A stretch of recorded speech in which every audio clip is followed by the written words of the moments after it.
Hi, and welcome to Introduction to Fragrance Safety. This is from a perspective of a working perfumer within the EU. I currently work for the company I co-founded with Nick Gilbert in 2016. My perfumery career spans about 15 years. I create home fragrances, perfumes, and fragrances for cosmetic products. We are going to cover what fragrances are made of, an overview of modern EU regulations and how the fragrance trade ensures safety, some recommendations to the trade, how fragrances are included in cosmetic products, and a little note about inconsistency. This is a fragrance formula specifically created for this presentation. It could be a fragrance included in, let's say, a body lotion or even a face cream. We have some ingredients here of different origin. Non-hazardous solvent, synthetic, although triethyl citrate is also available as natural. Synthetic musk, synthetic floral, nature identical floral, lots of essential oils, bergamot, cedarwood, geranium, orange oil. This is a sweet orange oil. Bitter orange oil is also available, slightly different uses. Synthetic floral, synthetic lactone, nature identical floral, synthetic fruity material, smells a bit like apples, natural isolate. You could guess that this formula has 13 ingredients, and I guess you could be right, depending on your definition of ingredients. However, if you break down each of these natural essential oils further, they actually all have a mini composition in their own right. They're not just a single molecule. They're in fact natural complex mixtures. Not man-made, not something that humans added. Humans extracted orange oil from a peel, and that resulting natural product is a complex mixture. So here's an example study on the composition of some orange oils from certain locations. Not all of the components found in an essential oil are necessarily hazardous or something that we have to pay attention to. But we do have to know whether they are hazardous components, what are the contributing sources. So in this instance, for example, there might be certain chemical components common to some of those oils. And we have to know which regulatory and safety frameworks and trade best practice frameworks we have to apply when handling, storing, transporting, disposing of, or including these products in cosmetics. Every single natural essential oil that was featured in that product represents a list like we saw just now. The problem is that most people think of fragrance as man-made, synthetic, unsafe inherently. Some people even think that fragrance, if you see it on a product label, is a single component. And at the extreme other end, people think there must be 2,000 components, neither of which is true. On the other hand, you have marketers of natural cosmetics and essential oils who will tell you that natural is inherently cute, inherently safe, and entirely different from fragrance. Well, that's not true either. You now know that fragrances are made up of natural materials, nature identical materials, synthetic materials not found in nature. You can break that down further into much more detail. Here's a glimpse of that detail. This is not comprehensive, but it gives you an idea how you could start to break that down. So you have natural materials that are extracted from natural feedstocks, a broad range of things. What I mean by feedstock is the natural material itself in this case. You also have natural isolates, which could come from a natural source, which represents the material that this type of chemical might be typically found in, like D-limonene. You have new naturals, which are created from interesting new technologies. For example, you can create fragrance molecules from yeast. You have nature identical synthetic molecules processed from natural feedstock. For example, you can create vanillin that would naturally be present in vanilla pods, but you can create it from wood pulp, lignin. You have nature identical synthetic molecules from crude oil. So I could create that geraniol or D-limonene or vanillin from crude oil too. or not me, I'm not a chemist, but a clever fragrance chemist would. And you have nature identical synthetic molecules engineered in other ways, meaning nature identical in all these instances that it exists in nature, but it can be replicated or extracted through human ingenuity. Then you have synthetic materials that do not exist in nature at all, molecules, compounds. You have synthetic materials via green chemistry. Sometimes they are there to act as substitutes or complements to natural raw materials. Then you have bases composed of all of the above or some of the above. Similarly, reconstructions could be composed of some or all of the above. These have their own uses in the trade. You might have an ethical consideration, you might have an environmental consideration, or indeed there might be a substance that used to be used and is too hazardous to use, therefore you now have to have some kind of base or reconstruction that mimics the natural chemistry, but is safe to use. So really, to drill down to the absolute foundations of it, when you are a perfumer and you have raw materials to use, perfumers might work with anything from 50 to 1,000 raw materials in their personal palette. You must know what you're working with. So you must have information from your raw material suppliers or from your trade body or both, or wherever you get your materials from, even if you then create some yourself, if you make your own concoctions and distillations or infusions, you must then know what you're working with chemically. And you have to input that data somewhere where you can calculate it at the end of creating your fragrance formula or during your formulation process. So you have to have a spreadsheet or a really good manual ledger, or ideally some software that helps you calculate what the total contribution of hazardous components from all sources of the formula is. So let's, for instance, say that you've used a material that has a hazardous component shared in common from 3 different essential oils. You must know what the total contribution from that formula is. And that's relevant when calculating safety and safe inclusion levels in cosmetics. For instance, if you have geraniol, something that is found in certain orange oils, it can be found in rose, it can be found in geranium. I mean, geraniol itself is a bit of a clue where it was perhaps first identified. You can see here it's at 82.4% in palmarosa oil, and folded sweet orange oil has 1% of it, and bitter orange oil has 0.04%. And by the way, these are typical levels. So you would have to check with your supplier specifically what qualities you're buying. And you would typically know that and enter that into your formulating software. So this screenshot is not even representative of all the things that you could find geraniol in. It's quite a common material. And you could also buy synthetic geraniol that's nature identical, but manufactured from crude oil or other sources. And you could also buy natural geraniol extracted from a natural feedstock that might not be geranium flower, but something else.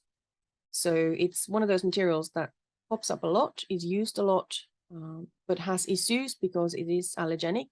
It can be skin irritating. It can also even be skin corrosive if you put it at a silly level, which is not safe. So you need to know what you're doing. So in reality, fragrances are made up of lots of components, regardless of whether the fragrance is all natural or synthetic or mixed media. So what about safety? This is, if you remember anything at all from this whole presentation, I'd like you to remember this. The origin of a raw material has nothing to do with its safety. What matters is context, dose, application, suitability for its use in that context. Safety is not yes, no, binary. It depends, and it always depends. No substance, even water, is categorically safe. You could ask somebody randomly, do you think water is safe? And their instinctive response would probably be, yes, of course it is. But then try a thimbleful in your lungs and you drown. Or have you ever poured boiling water on yourself accidentally? Then you might get scalded and a serious burn. It depends. And anyone trying to sell you products based on the idea that naturals are cute and fluffy and inherently safe, and synthetics are all bad and evil, doesn't know what they're talking about, or is being dishonest. Also, anyone who's trying to sell you products or convince you of safety without taking the whole risk assessment process into account and thinking about dosage, circumstances, is also either dishonest or ignorant. Because ultimately, if you think of a Lego brick, it has a hazardous property. It could be painful if stepped on. But if it's safely in a house, and that house is safely in a toy box or a bookshelf, you're fine. It becomes a risk if it's left on the floor to step on. Sometimes chemists have the solution to a safer, more ethical alternative. Sometimes natural material is the best choice. It depends. There are certain ecological, environmental, climate change, ethical animal use, all sorts of scenarios where synthetic materials might actually be the better choice. And there are many other areas of formulation, and also just creativity and the hedonistic side, where naturals are preferred and better and fine. It depends.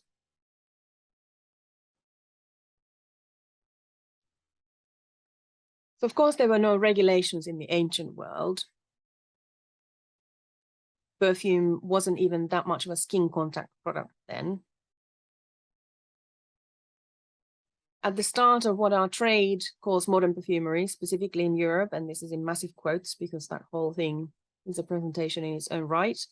But from about 1800s onwards in Europe, when chemists started to identify, isolate new molecules, it launched the idea of mixed media and using synthetic fragrance raw materials along natural counterparts. And perfumers at the time could really use whatever they felt like. It was more based on what would be popular with their client base, what they felt like using creatively, what inspired them, what to them was exciting. There was no regulatory body overseeing this at all. And perfumery has never been limited to those in the official trade of its time or place. Anywhere, anytime, there's always been perfumers or scent creators or perfume makers globally, as long as there's been people. And so therefore, for most of humanity, there hasn't been a regulatory framework or any kind of safety assessment for fragrance. No one was going to come and look at your private cookbooks and what sort of rose damask perfume you were creating. In fact, it wasn't until the 1970s in Europe, I don't know about other regions, but certainly in Europe, that the framework for cosmetic and fragrance regulatory rules started to form. And that had consequences, because although, of course, it's very easy, especially if you're a creative professional in this field, it's very tempting to refer to the aesthetic pleasure, to the creativity, and to the beauty of some of the natural raw materials, and to the technical usefulness of certain synthetics. And it must have been fun when you didn't have to think about anything other than your work and your creation and perhaps the client's requests. Would have been great to do whatever you wanted, but the lack of joined up process between fragrance suppliers, perfumers, cosmetic product manufacturers, perfume brands, dermatologists, all of that led to a problem that there was suddenly an increasing presentation of skin problems, especially. So when we talk about perfume allergy, skin tends to be the main concern. And something like oak moss, which is pictured here, when it's processed to a fragrance ingredient and then used, and at that time used very, very widely, it can end up causing dermatitis or worse, or quite severe allergic reactions. So what we've ended up with is overlapping regulation, because there wasn't really a joined up process where the fragrance trade, essential oil growers, chemical companies, dermatologists, government bodies, regional bodies joined up and designed something together. What ended up happening is that different bodies separately started looking at chemical safety, consumer product safety, skin safety, and everyone came up with their own framework, including the fragrance trade. And so what we now have is a series of laws, regulations, and guidelines all overlapping, and sometimes they coexist, sometimes they kind of duplicate something, and depending on what type of product you're dealing with, you have to follow one or the other or both. So there's quite a lot to take on board. So for example, if I were to create a home fragrance from these raw materials pictured here, what might happen is that the finished product could contain some of these hazard pictograms, because this is specifically for industrial chemicals or household products. So you might have seen that kind of exclamation mark or dead fish, dead tree symbol in a household cleaning product, for instance. If I used these exact same chemicals and made a perfume, it wouldn't have any of these hazard pictograms on the shelf, because it falls under different regulatory framework. And whatever pictograms in household product case, or whatever allergens or other label declarations you have to make, depend on the levels of hazardous components in the finished product. So it's a few steps away from this point, but you'd already have to become aware of, okay, what am I creating? What product type am I creating for? And what are the consequences of using materials that have these kinds of hazards? Now, incidentally, it's the natural materials here that have most of those hazardous components. So left to right, we have bergamot essential oil, bigarade orange. So that's the kind of different orange to what was in our formula. Juniper berry essential oil, synthetic musk, and then a common synthetic floral ingredient called hyacinth body. And in fact, if you took a drum of orange oil on a truck, it would have to be hazardous transport because it's incredibly flammable. And it's also got that dead fish, dead tree symbol because it's really hazardous to aquatic life too. So here's an overview of, if you're in an EU company and you're trying to release a product, all the different stages of regulatory framework that your product and its ingredients will have come into contact with at some point. So you have the GHS, which forms the overall framework for those hazard pictograms we just saw. Its local interpretation. CLP is what that was.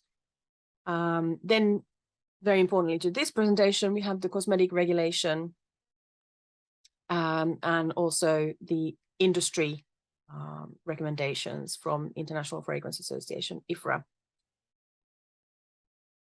And so when you bring a product to market, your ingredients, your components of the product, as well as the finished product, come under all kinds of different regulations. Some of them are law and some of them are trade best practice. In case of IFRA, it is trade best practice that is effectively, nevertheless, compulsory in most cases. And I'll explain why later. So a little overview of the CLP, we just sort of covered that a little bit already. So if you see a safety data sheet that has those scary hazard pictograms, it's particularly designed for transport, industrial storage, industrial disposal, household products, and so on. And so how is safety in cosmetics determined and communicated for fragrance? There are quite a lot of things that happen behind the scenes to consumers already before a fragrance is even created. So the safety of the raw materials themselves is determined, whether natural or synthetic. And obviously, by saying safety is determined, one can't do it without context. But you can certainly say if this material is toxic or incredibly allergenic at even a really, really low level, it is not commercially viable or it's not usable. So you can obviously make some safety judgments even prior to having that context of the final application of it. The trade itself works internally and within its associations to research raw material safety in and out of application. Various bodies, corporations, external bodies, trade associations, safety experts, dermatologists communicate among themselves about new data, and there is a constant influx of process going in and out of fragrance trade and one another on improving safety when new data becomes available.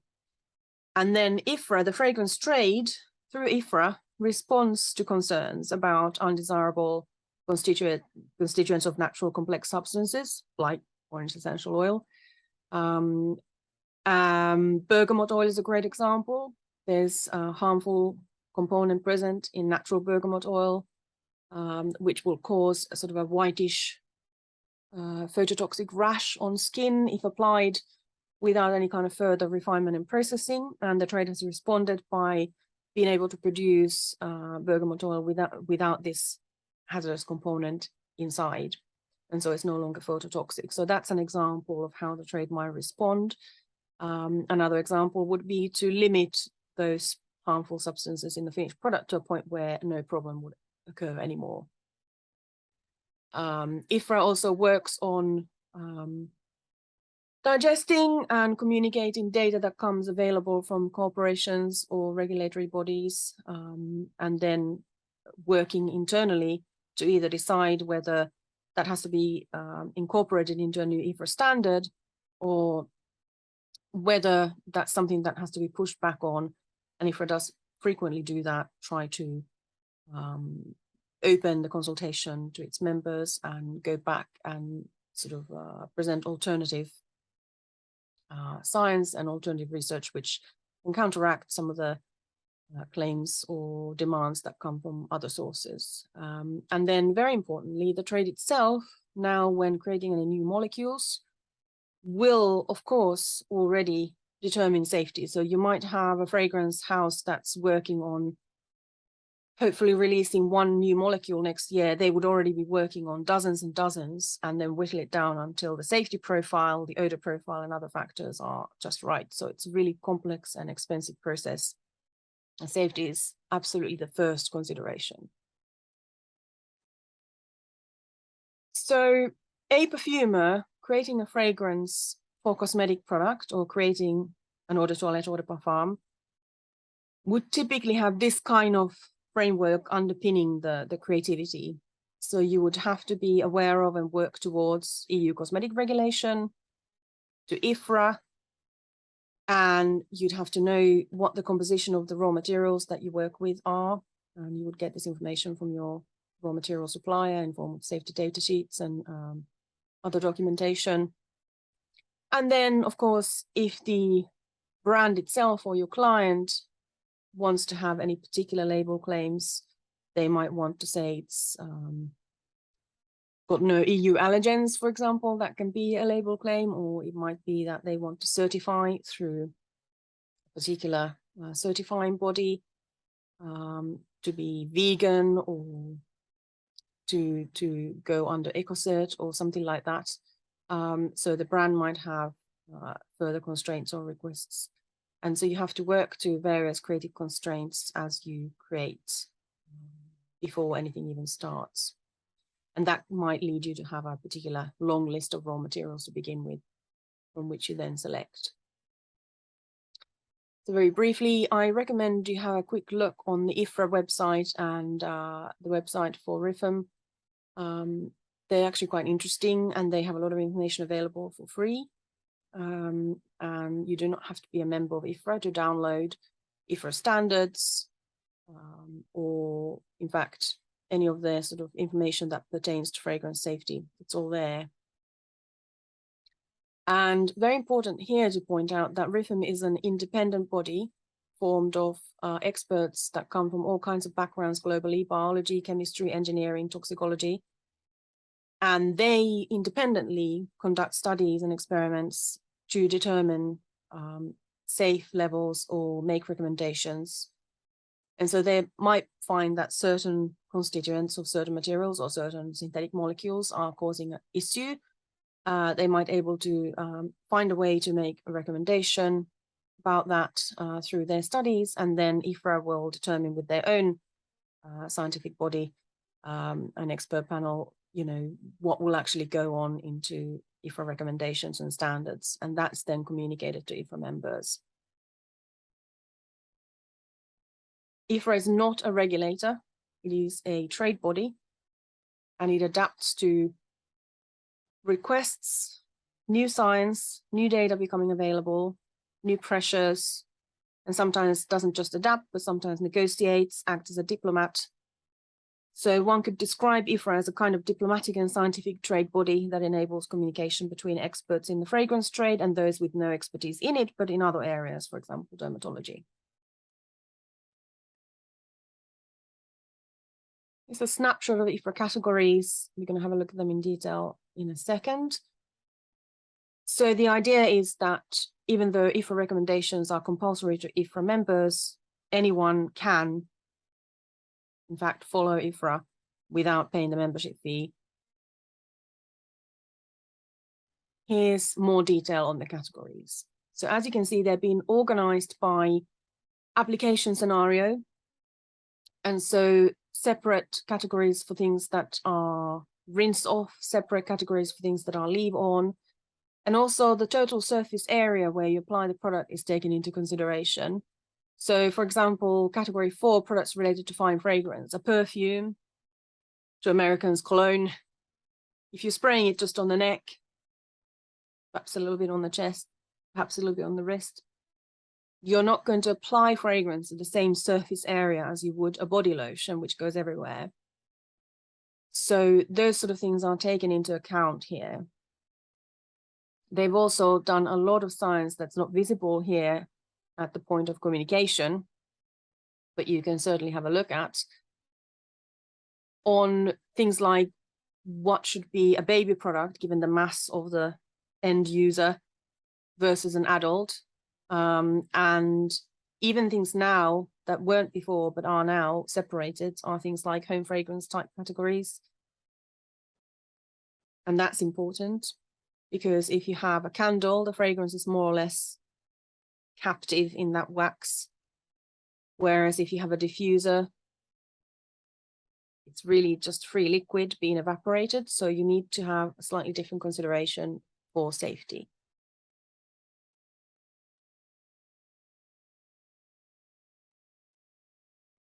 This is what the IFRA certificate for the training formula that we saw at the beginning would look like. This is for illustration purposes. We're actually one amendment out here. The IFRA 50 amendment included one raw material that's one component that's either available freely or included in certain natural raw materials. But this is more or less current. Now look here, if we were to put that fragrance in the body lotion, we could include up to 62.7%. No one in their right mind would do that because you would have an awful slurry of a product. So of course, these are upper limits, not recommended limits. And so what you would perhaps do in realistic scenarios, go, cool, that looks pretty skin safe to me. That's good news for body lotion fragrance. Let's put it in at 1%, and that might be a pleasant experience. And by the way, when you're developing a fragrance, this would quite likely be step 1 of a much longer process, because at this point you would now try to application test and stability test the fragrance in a product at, let's say, 1%, now that you know that you can include it at up to 62.7. And then you might find, oh, it doesn't actually correctly perform in this particular body lotion base. There seems to be a lot of water in this emulsion, and some of these terpenes in this orange oil aren't particularly soluble. Ooh, I'll have to go back and do it again. So actually this whole scenario from beginning to here is often repeated multiple times before a fragrance is even sent out to a client.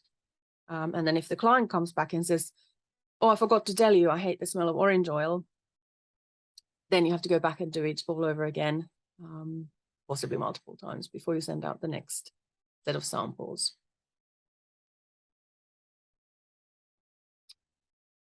So what we just did there is part of determining hazard versus risk.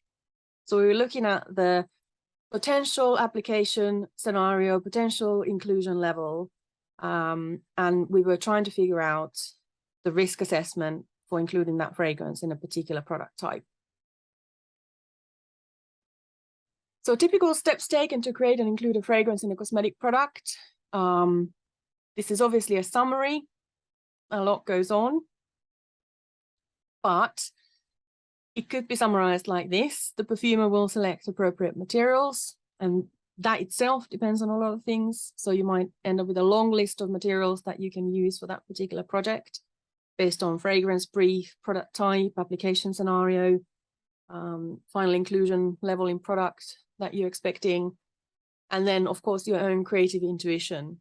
So someone might have requested something citrusy for an application that you know citrus won't be particularly skin safe or won't perform, and so then you might think, are there any materials that smell citrusy but aren't actually of citrus, and so on. So you can sort of adapt creatively, and then during development you will of course check the IFRA limits as you go on. So what we just had a look there against the categories is actually something that you do constantly during development, to see whether you've gone over any limits, and also your IFRA certificates tend to show you the problem components, so you know what to go and look for, where you might have gone over. And the perfumer might have additional requests from the brand or manufacturer. The perfumer or the company they work for will then supply, once the fragrance has been signed off, an allergen list, safety data sheet, IFRA certificate, and other paperwork as well. And then during the development, and then also after the fragrance has been signed off and its test batches are being made, there's a lot of application and stability testing. So you're looking at compatibility, performance, and all those issues. Then you have to have a formal safety test by a qualified person. At that point, IFRA certificate is often asked for. So remember I said before, while IFRA is not law, it's sometimes effectively as good as. This is one of those moments where once you're bringing a cosmetic product or perfume to market and it has to go through that legal safety test, often a safety tester will at that point say, I'd like to see your IFRA certificate, please. And so regardless of whether you're an IFRA member company or perfumer, at that point, you still should have been following IFRA anyway.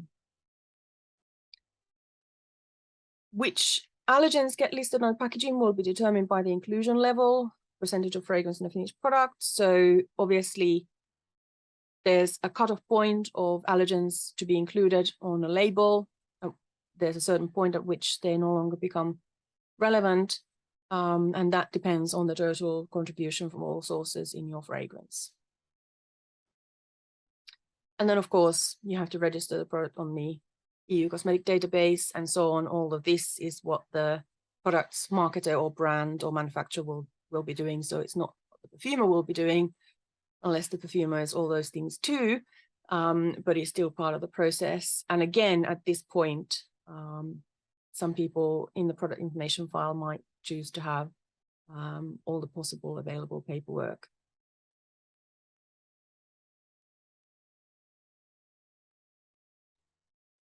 So a little bit about sort of non-compliance, or what if the perfumer didn't follow IFRA? What about fragrances that don't follow IFRA? Because there's loads around the world, not the whole world follows IFRA.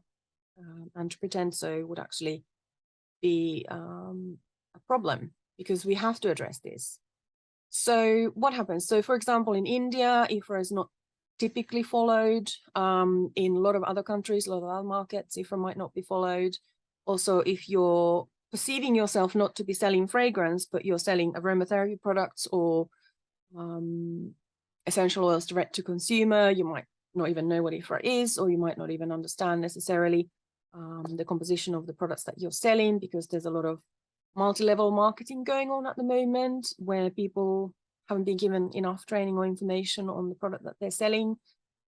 And then there might be a lot of smaller companies or independent perfumers. For example, in the States, there's a lot of perfumery going on where, people feel that IFRA is the enemy, which is of course not the case, but, there might be this perception that IFRA is out there to destroy fragrance and disrupt and ban and restrict. And so therefore, let's not follow it. But actually what ends up happening is a sort of ironic loop of confusion about product safety, which can then feed that kind of consumer pressure towards wanting more transparency from the trade, wanting safer products, which then leads to pressure for stricter chemical regulation, which ironically then can start to affect natural raw materials, because of course natural raw materials are just complex chemical mixtures made by nature.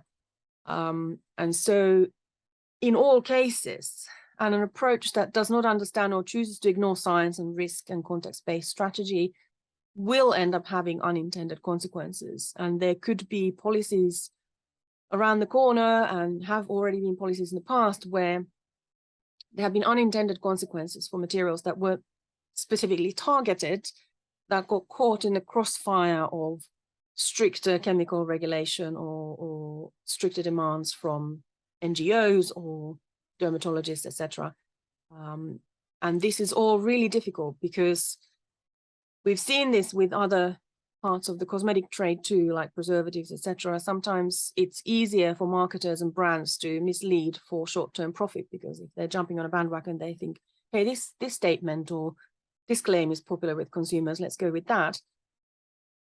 But it can really, really backfire in the long term for everybody involved. And very crucially, doesn't lead to safer products. And ultimately, we all want safer products. We want to not negatively affect the end users of the products that we create. So it would make sense to follow the best practice and the safety and the science, and try to work along those recommendations so that you're actually creating products that are as safe as we can make them with our current understanding. Very importantly, last but not least, what happens in the EU will have a global effect, because if a raw material, be it synthetic or natural, gets banned in the EU or restricted to a point where it's no longer commercially interesting to its producers and manufacturers, that material may become globally out of stock. It might not get made anymore, or it might not get produced anymore.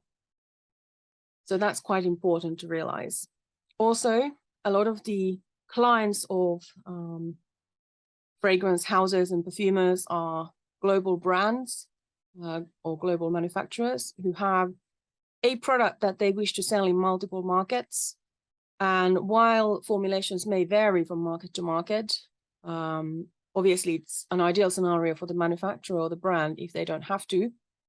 And fragrance is one of those situations where why would they have a non-compliant fragrance in other territories if they also have a major market share in the EU? Some example inclusion levels of fragrance in different types of cosmetic products. So here's an example. It really, really depends though. It depends on the regulatory and safety considerations. It depends how the brand wants to communicate through its products. And what I mean by that is that some brands want to overtly be highly fragranced on purpose, and their consumers seek that out. Or some product types, for example, hand cream versus face cream.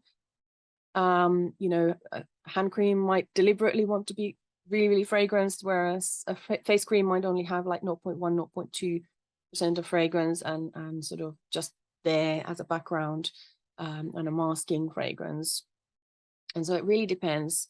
And also high impact materials can be used at lower inclusion levels. So if you have a fragrance that is made up of materials that have really, really high impact, you don't have to include as much of the fragrance in the finished product, which can actually be a more economical way of fragrancing the product.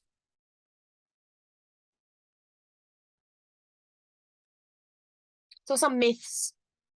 We've covered some of these already. The fragrance is unnecessary irritates me because really, it's so useful in so many situations. Of course, I would say that as a perfumer, but listen to some of the product manufacturers or listen to some of the customers, because for a lot of people, fragrance is the thing that keeps them loyal to a product. Fragrance is the thing that makes them want to wash their hair or want to use a particular body lotion or want to use a particular product to clear out their acne skin or whatever. Like, there might be reasons why people are using products more regularly. And one of those reasons could well be the fragrance.